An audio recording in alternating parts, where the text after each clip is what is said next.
چاہتا ہے تو ہو لے۔ اور راست بازی کے 3 خاص کام تھے جو پرانے عہد میں کیے جاتے تھے۔ لوگ خیرات دیتے تھے، دعا مانگنا دوسری بات، اور تیسری بات کیا تھی؟ روزہ رکھنا۔ یہ 3 باتیں تھیں جو تینوں کی تینوں یہ نمایاں تھیں، ظاہر تھیں۔ اور اگر کوئی خیرات دیتا ہے تو وہ کیسے دیتا ہے؟ اپنا ہدیہ، اپنی دائیں کی اکٹھی کر کے ڈھول بجاتے ہیں یا دکھا کے دیتے ہیں تاکہ لوگ مجھے جانیں کہ میں بہت بڑا سخی ہوں۔ ایسے یسوع نے کیا کہا ہے کہ اگر تیرا ایک ہاتھ دیتا ہے تو اسے دوسرا نہ جانے۔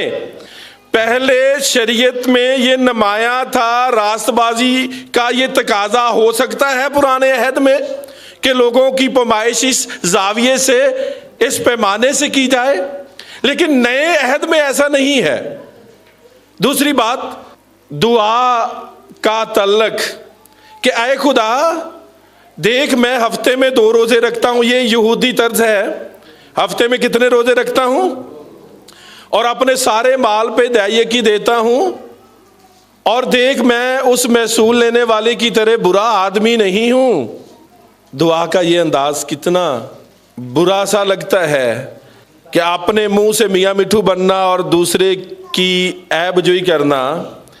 کیا کسی کو گنہگار کہنے کا ہمیں کوئی حق ہے؟ یا ہم پاک ہیں، صاف ہیں؟ ہو سکتا ہے وہ جو ظاہر برا لگتا ہے اس سے زیادہ گناہ میرے ہوں اور ان کا کسی کو پتہ نہ ہو۔ سب نے گناہ کیا ہے اور خدا۔ اب آپ جانیے گا یسوع مسیح نے دعا کے بارے میں کیا کہہ دیا کہ تو بند کوٹھڑی میں جا۔ سکھا کنہیں رہا ہے یسوع مسیح؟ یہودی لوگ، یہودی شاگرد ہیں جنہیں سکھا رہا ہے۔ روزے کے بارے میں کہ جب تو روزہ رکھے تو ریاکاروں کی طرح اپنی صورت نہ بنا۔ اب جو رسمی طور پر فریسی لوگ تھے، فقیہ لوگ تھے، جو یہودی تھے، جنہیں یسوع سکھا رہا ہے، انہیں اگر یسوع کہتا ہے کہ تم ریاکار ہو تو انہوں نے اس ڈھنگ سے نہیں سننا تھا۔ یسوع نے کیا کہا کہ جب تم روزہ رکھو، اب غور کیجئے گا اس بات پہ، تو اپنی صورت ریاکاروں کی طرح نہ بناؤ۔ اب آپ جانیے گا تینوں کی تینوں چیزیں، تینوں نکات جو ظاہر تھے وہ پوشیدہ کر دیے، جو ظاہر تھے وہ ہڈن کر دیے۔ ہڈن سے مراد کیا ہوتی ہے؟ پوشیدہ۔ یہ موجودہ دور میں کمپیوٹر کی اصطلاح ہے۔ جو چیز ہڈن کی جاتی ہے، پوشیدہ کی جاتی ہے، اور جو پوشیدہ کرنے والا ہے وہ یہ نہیں چاہتا کہ اسے ہر بندہ دیکھے۔ اس بات کو جاننا ہے۔ چاہتا کیا ہے یسوع؟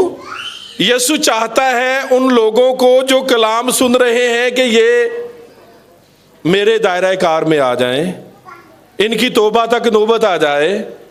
لیکن آج ذرا جانیے گا، آپ کا جواب چاہیے۔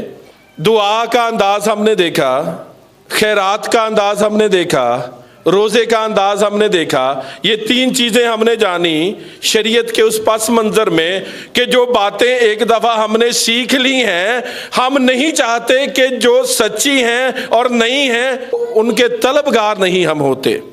اب جو سیکھ لی ہیں، کیا یسوع نے روزے، خیرات کی اور دعا کی منادی کی ہے یا ان 3 چیزوں کو پوشیدہ کر دیا ہے؟ یہ آج جواب چاہیے۔ آپ ایک دفعہ پھر غور کیجئے گا اس خاص بات پر۔ آپ نے غور سے سننا ہے اور یہ لازم نہیں ہے کہ زیادہ کچھ سیکھیں آج۔ جانیے گا دعا کا تعلق راست بازی سے ہے کہ ہم دعا کر کے راست باز ہو سکتے ہیں۔ خیرات کا تعلق ہے کہ ہم خیرات دے کے ہم راست باز ہو سکتے ہیں۔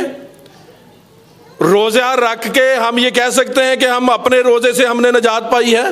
نہیں کہہ سکتے۔ ان 3 کاموں سے ہم راست باز ہو سکتے ہیں؟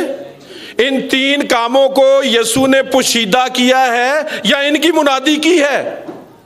آپ نے سوچنا ہے تھوڑی دیر کے لیے اور جواب دینا ہے۔ اب خیرات کے بارے میں آپ کے جواب کو آسان کروں گا. خیرات کے بارے میں کہ تو ڈھول نہ بجا، تیرا اگر ایک ہاتھ دیتا ہے تو دوسرا نہ جاننے پائے، یہ منادی نہیں، یہ پوشیدہ کر دینا ہے، کسی چیز کو ہڈن کر دینا، پوشیدہ کر دینا. اور دوسرے نمبر پہ دعا کے بارے میں بھی کہ غیر قوموں کی طرح بک بک نہ کرو، اپنے منہ سے میاں مٹھو نہ بنو، بلکہ محصول لینے والے کی بات یاد رکھو جو خدا کے فضل کے لوگوں کی نمائندگی کرتا ہے. کہ اے خداوند میں اس اہل نہیں ہوں کہ میں تیری طرف آنکھیں اٹھا کے دیکھ سکوں، لیکن اگر تیرا رحم مجھ پر ہو جائے گا تو میں بڑے کام کا بندہ بن سکتا ہوں. اب آپ بتائیے گا، روزے کی منادی کی ہے یا اسے پوشیدہ کر دیا ہے، ہڈن کر دیا ہے؟ پوشیدہ کر دیا ہے.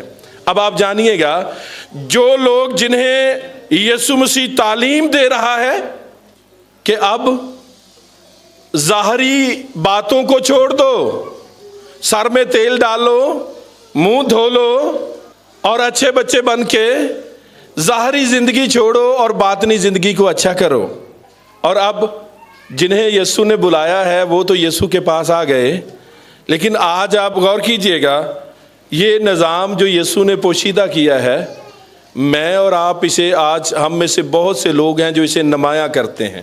جو اسے نمایاں کرتے ہیں، بعض اوقات ہو سکتا ہے ہم سوچ رہے ہوں کہ جی روزہ رکھ دے تے اسی پوشیدہ ہی ہیں، کبھی کبھی دیگ بنا کے کھلوا ہی دیتے نا روزے سب کے، کھلوانے کے بارے میں تو نہیں لکھا نا، یہ سوچ سکتے ہیں نا ہم.